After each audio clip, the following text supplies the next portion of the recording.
Alexander Volkov, frankly, made incredibly short work of Jairzinho Rozenstruik. Did it in the first round. But here is my question for UBC to kick off today's show.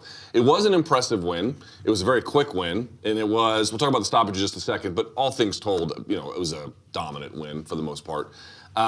Did we learn anything new about either guy?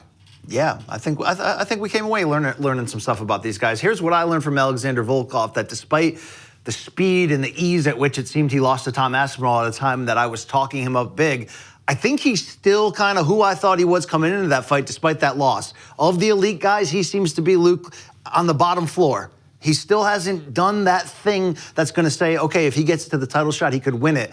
But I think this was a big step back in the right direction, controlling distance, landing meaningful, powerful strikes, being a presence. You're not going to take him down easy. I mean, I learned again that, he still may end up always having trouble with the guys like Gane and the guys like Aspinall. That just may be the deal. But he's still in that category. What we learned about Rozenstruik, and you can tell me if I'm being too harsh, is he's not in that category at all, Luke. No, he's not. In fact, in a lot of ways, he's going in the wrong direction in terms of not just the lack of adaptation to his game, and unfortunately this fight was so quick, it didn't really get to show us that, but part of the reason he didn't get to show us that is because he didn't try to show anything, Luke. He's just sort of waiting for that big opening and that big moment. And sorry, on this level, that opening is not going to come. You have to find it. You have to create it. You've got to do something. He did nothing. And that's why when there's, I thought you were going to open and say, BC, what about the stoppage? Was it okay? Dude, yeah, it was okay. Because he wasn't doing anything regardless, beyond that, Luke. This was a bit lifeless, would you say? A little bit lifeless. It was exactly what sometimes we do these previews on Friday, and, there can be like a tenuous connection to how the fight went for good reasons or bad. I thought our analysis on Friday, given how the fight went, was like directly on point, which was for Rozenstruik, he has got to have another gear if you want to beat elite opposition. All of these fighters sometimes talk about how well-rounded they are and they're working other parts of the game, and it's not like that's not relevant, but when you really get to the top of any division or top 10 of a division, frankly even top 15 depending on the weight class, you have to be able to answer the question, what can you use to actually defeat elite opposition? What can you do to influence a fight to defeat elite opposition, especially when your A game may not be relevant or taken away or somehow is not the most forward part of your game that night? Dude, he went right back to what we said he was going to do, or we thought what he had been doing, I should say, which was just waiting for the counterstrike, waiting. And yes, he had got a couple of shots off because it was pretty clear. This might be one knock on Volkov. It was clear to me that Rozenstruik had a clear speed advantage, a good hand speed advantage, which makes sense if you want to have a counter-striking game. But beyond the counter-striking, BC, what was there? Whatever has been there? This is my point. Yes, if you want to box with him and you are overly aggressive, he will probably put your lights out. He is capable of doing that. But for anything else, I don't know what he brings to the table for the elite heavyweights at all. Who is he trained by? I'm not even sure. I think he trains out of his home. Okay. I think he's done some training in Florida. Without knowing even who trains him, it's hard to step in and say, well, maybe it's the training, maybe you need a big change. He's also a little bit older. I think we're at a point where you do need a big change because it is a trend now of stepping up to the highest level and losing in ways that can't just be explained away like I did or tried to do with Volkov and saying, okay, that guy's just better than him or that's a bad style matchup than him. No, unless you're a washed former name going in the other direction, it seems, Luke, like you're going to have a chance to just out-chess Rozenstruik. I didn't like it. I didn't like anything I saw from that. So I don't know what that change is going to be for him, but he's going to need something because you're going to be gatekeeper going that way very quickly if you can't figure this thing out. Well, I mean, again, some of these, it's interesting, like BKFC, we didn't talk about it on Friday, but they signed John Dodson, and one of the points I had made in thinking about it was that, like, BKFC hasn't signed a ton of guys, but they have been an interesting wrinkle in MMA free agency where Rozenstruik has lost, 3 of his last 4, maybe 4 of his last, something like that. But look it up here in just a second. He might be a better fit for that, to be perfectly honest with you. Greg Hardy, by the way, is now going to take a boxing fight, so there's that as well. John Dodson just signed with the BKFC. That's what I just said. And did you say John Dodson? I was. Who are you, Luke Thomas? I was listening to the song in my head. It was fantastic. But also, one of the cooler males in Middle America, Big Tuna, Ben Parrish. Yes. You know that guy from Bellator. He's making his pro boxing debut this weekend. Is he really? Yes, I didn't know that. Okay, well, shouts to Big Tuna. But the point I'm trying to make is I think his game might be quite well suited for something like that. But against the elite MMA fighters of the present moment, There's just nothing else there. Now, the reason why I asked the question about Volkov, BC, which was, did we learn anything new? I'm not sure we learned anything new from him. That doesn't mean, though, that there's nothing to praise. Here's what I did want to say.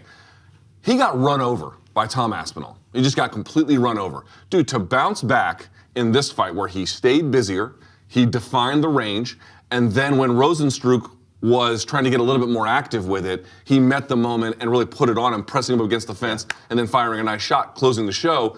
Dude, this was not just a good rebound performance. It was a reminder that the place he holds now in the heavyweight division, it can grow from here, but at a bare minimum, I think he'll hold it for quite some time. That's very fair to say. Whether you think he's the best of the second group or the one of the lowest of the elite group, he's showing you that he can overlap in both and that he can bounce back with this type of win. And to hear him even say afterwards, Luke, something they studied on the tape is that Rozenstruik can be very vulnerable when his back gets up to the cage and his defense tends to go away and it becomes more fight or flight and he panics a bit and lets go. And that's why when Volkov did get him backed up there after that big shot, he was going to do whatever it took to end up forcing that stoppage, and he did at the end of the day.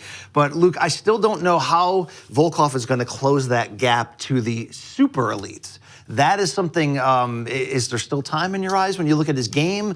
Is it something that, it's better strategy? And if he's going to be against somebody like Gane, for example, who has such a speed and advantage with being clever, how does he counteract that type of thing? The athleticism disadvantage is going to hurt him a little bit. I don't think he's a bad athlete, but he is nowhere close. Not many of the guys are, frankly, to like Cyril Gane. Did you see that video I tweeted out where he was in that celebrity soccer match? Yes. Gane? Dude, for a big-ass guy, you've seen the video of him dunking. We had him dunking on him. Have you seen the shit? Yeah. So he was dunking, and then he was in the soccer match, and dude, he was nimble as shit in that. Yeah. Like, I don't know who can compare with him athletically. So in that sense, and Aspinall too, by the way, seems like he's a phenomenal athlete as well. So in that sense, I don't know if that bridge is really crossable, but 33 years old, Volkov, significantly improved, fantastic rebound.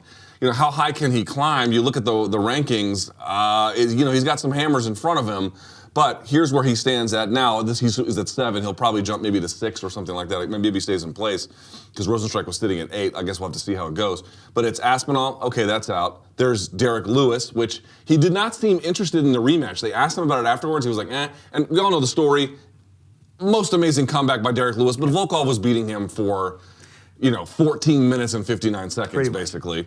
Then you have Curtis Blades. We saw what happened there. A little closer, but there was the wrestling issue. But could there be a want or need for a rematch with Blades only because that fight was almost 2 fights in one? Like Blades controlled the early action and was great on the ground, but then he started to gas and Volkov came on. Is there any? I'm not saying it's going to be high profile or anything, but would that make sense because that first fight was close? I actually think this is a real interesting sweet spot in the top 5. I'm going to read you 3 names to answer this question. I'm going to read you 3 names. These are ranked consecutively 4, 3, 2. Curtis Blades is 4, Tai Tuivasa is 3, Stipe Miocic is 2. Now, Miocic can wrestle, but assuming he is, I'm not going to say washed, but let's say at the very end of his prime or really in the post-prime stage, you wonder what Volkov could do.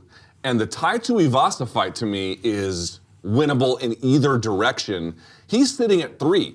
So while I don't see a scenario where Volkov becomes champion or beats a guy like Gane, I do think there is a scenario where he could really start banging on the door of the top 3, potentially even top 2 in this division if he can get a couple of interesting wins. Or, to your point, if he can get a rematch with Curtis Blades, even though Blades was able to out-wrestle him, I do think there is reason to believe that the second fight could go differently. I agree with you on that.